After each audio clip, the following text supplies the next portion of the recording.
So, in a sense, with the stack, do we not want expansion of the ribs? Well, Jim, we actually do want expansion of the ribs.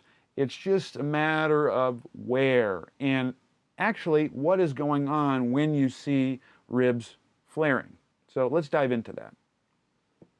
When you do the stack, or why are we stacking? That's probably a good first question. The reason why we're stacking is because we want to restore respiratory mechanics so we can promote expansion in all directions of the body, especially with the ventral cavity. When you take a breath of air in and your diaphragm descends, it shoots the viscera downward. The pelvic floor has to descend posteriorly in particular to make that happen. And so when that happens, you get the ab wall expanding in all directions. You get the pelvic floor and the pelvis. Grab my grandson.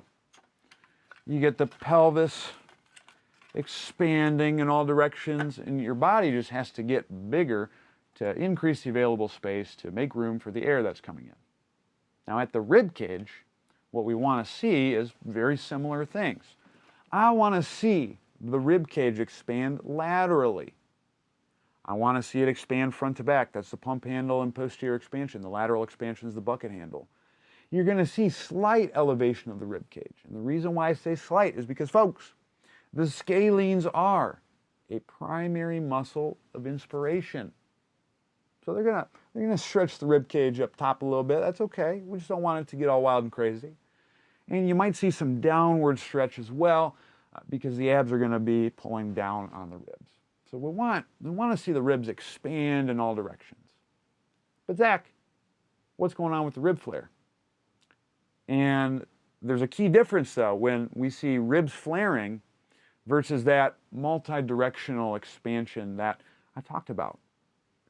And the key has to do with a concept called relative motion, or the ability to differentiate joints. In the scenario that I just talked about, where I'm getting bucket handle, pump handle, posterior expansion, slight elevation, slight depression, we are seeing the ribs move apart. There's intersegmental motion. You're seeing the spine move backwards one segment at a time. And we want that. When we have that intersegmental motion, once we have the ability to differentiate joints, that's when we have maximization of movement options. And when we don't have that, we have a reduction of movement options. For example, if I take my left arm, I had to look because I'm looking at myself in the screen and it's all flip-flop, so I'm losing it a little bit. But if I take my left arm and I reach across my body, I'm getting a certain amount of motion in the glenohumeral joint.